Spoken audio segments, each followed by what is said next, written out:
जगन्नाथ तया मुक्तो जनार्दनः एकान्नवेहि शयन ततस्सादृशे ऋतौ स्वाहा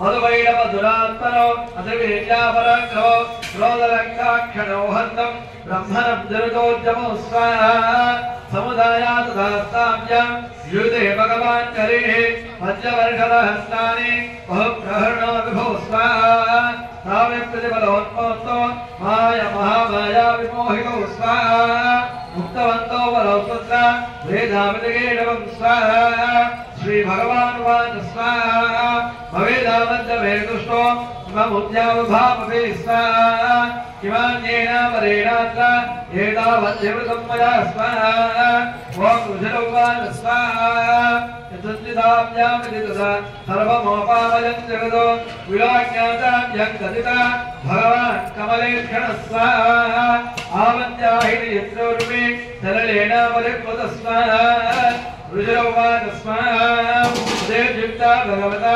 शङ्खचक्रगदामृता दत्ताचक्रेण वैजन्ये जगते शिरसादाय स्वाहा एवमेयानुभक्तन्न ब्रह्मणाथं सुतं स्वयं प्रभावमस्य देव्यास्तो भूयुष्णुदेव धामते स्वाहा ॐ ऐं ॐ शरणागतधीनाथ परिज्ञानवराजने सर्वस्यात्ते हरे देवी नारायणि नमोस्तुते स्वाहा आ మొదట ఉన్నటువంటి శూర్ప మీద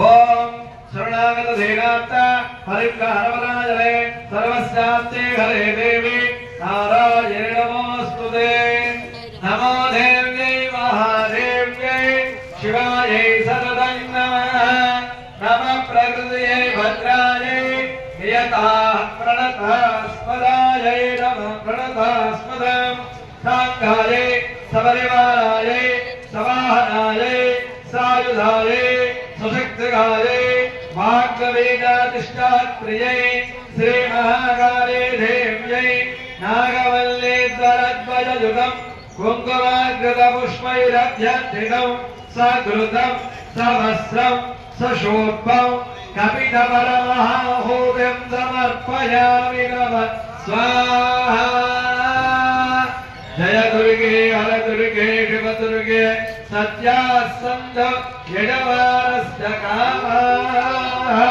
हर नमः पार्वती पतये हर हर महादेव हर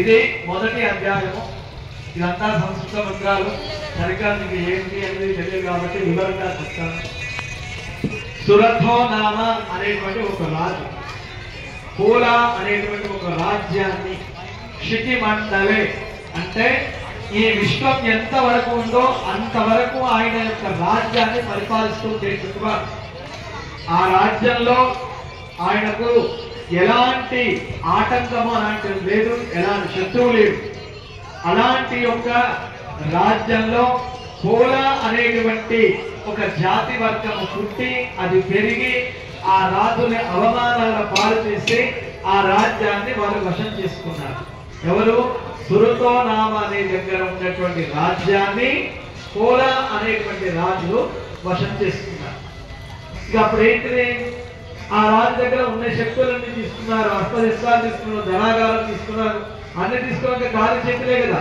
బతకలేక చావలేక ఉన్నాడు మరి ఏం చేయాలి కాబట్టి అక్కడ ఉంటే ఈ రోజు చూసి బాధపడడం నాకు అవసరమని తన గుర్రాన్ని ఎక్కి అవ్యాధ మృగేణ అంటే మృగాలను వేటాడుతానని బయలుదేరుతారు అప్పటికి పిల్లలు కూడా శత్రువులైపోతారు అక్కడ ఉన్నటువంటి మంత్రి వాళ్ళందరూ శత్రువులైపోతారు దుర్మాత్మ దుర్వా బలివే అంటారు అందరూ శత్రువులైపోతారు నేను ఇంకెందుకు బతకాలని అడవి మార్గం వెళుతూ ఒక ఆశ్రమంలోకి వెళ్తాడు ఒక ఋషి దగ్గర అక్కడ ఒక రోజు కూర్చుంటాడు రెండవ రోజు సమాజన్నామ అనేటువంటి వైష్ణవుడు పరిచయం అవుతాడు అక్కడే ఆయన నువ్వెందుకు వచ్చినవయ్యా అని అడుగుతాడు ఎవరు ఆ రాజు సమాజం నేను ఎంతో సంపాదించాను ధన సంపదలు అవి తిందామంటే నా పిల్లలు నాకే పెడతలేరు నన్ను నానా రకాల బాధ పెడుతున్నారు నాకు మరణం కావాలని మోక్షం కావాలని నేను వచ్చినాను అని చెప్తాను ఆయనకు జరిగిన అవమానము ఈయనకు జరిగిన అవమానం ఇద్దరు ఇలా చెప్పుకొని బాధపడుతుంటారు.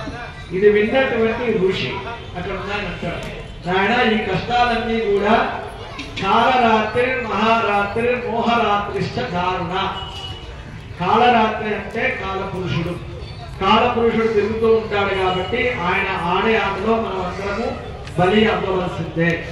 కాబట్టి ఇది ఇప్పుడు కాదు, ఎప్పటి నుంచో జరుగుతున్నది.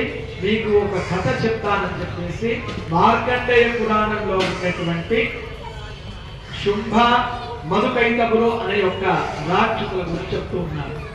ఆ రాక్షసులు ఎలా పుట్టారయ్యా అంటే బ్రహ్మ విష్ణు మహేశ్వరుడు ముగ్గురు మనకు తెలుసు. ఈ కృతాయుగము కలియుగం అయిపోయిన తర్వాత కృతాయుగం జరుగుతుంది. కృతాయుగంలో సముద్రం అంతా ఉంటుంది, అందులో విష్ణుమూర్తి ఒక్కడే ఉంటారు, ఎవ్వరు ఉంటారు. విష్ణుమూర్తి తన లోపల ఉన్నటువంటి బాగా శక్తి చేత బొట్టు ద్వారా ఒక బ్రహ్మదేవుడిని పూజిస్తాడు. ఆయన పైకి వస్తాడు, సృష్టి చేయమంటాడు. ఏం చేయాలో అంతా చీకటే కనబడుతుంది, నేను ఏం చెయ్యలేను అని ఆయన ఊరుకుంటాడు. మళ్ళీ అడుగుతాడు, మళ్ళీ సృష్టి చేయలేదు. ఇక తప్పుడేగా ఆయన జపం ఆయన చేసుకుంటాడు. బ్రహ్మ విష్ణు నిద్రపోతూ ఉంటాడు, యోగ మాయలో ఉంటాడు. మాయ అంటే గుర్తుపెట్టుకోవాలి, ఒక శక్తి మన పైన ఉన్నప్పుడే మాయ ఏర్పడుతుంది. అది పోయిన తర్వాత నిద్రలోంచి లేచినట్టుగా మనం బయటకు వస్తాం. ఆ యోగ మాయ నిద్రలో ఉంటాడు. ఈయన కొన్ని వేల సంవత్సరాలు అట్లా ఉంటున్నప్పుడు తన చెవులో ఒక గులుగు పుడుతుంది. గులుగు అంటే తెలిసిన జీలు అంటాం. ఆ జీలు పుట్టి దాంతో ఒక ఇద్దరు రాక్షసులు బయటకు వస్తారు. వాళ్ళే మధు కైటములు. ఈ సముద్రంలో ఈత కొడుతుంటారు, తిరుగుతుంటారు. ఎక్కడ ఎవరితో పోరాడదామన్నా వాళ్ళకంటే శత్రువు ఎవరు కనిపించరు, వాళ్ళే బలశాలిగా ఉంటారు.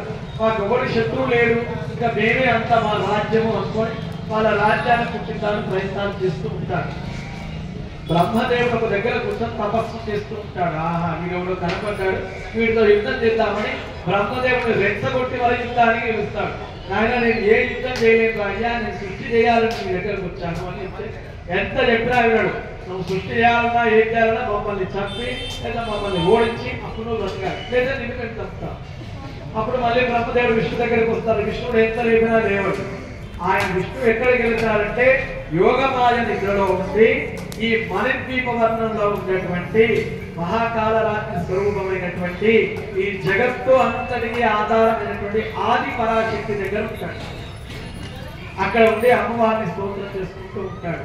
అప్పుడు ఆ అమ్మవారు ఈ విష్ణుమూర్తి మీదకి తన శక్తిని పంపించేసి అప్పుడు నిద్రలో నుంచి కాంతే విధంగా చేస్తారు. అప్పుడు విష్ణుమూర్తి ఆ శక్తి రూపం ద్వారా లేస్తారు. లేచి మధుకైటములతో యుద్ధం చేసి మధుకైటములను సంహరిస్తారు. ఇది మొదటి అధ్యాయం.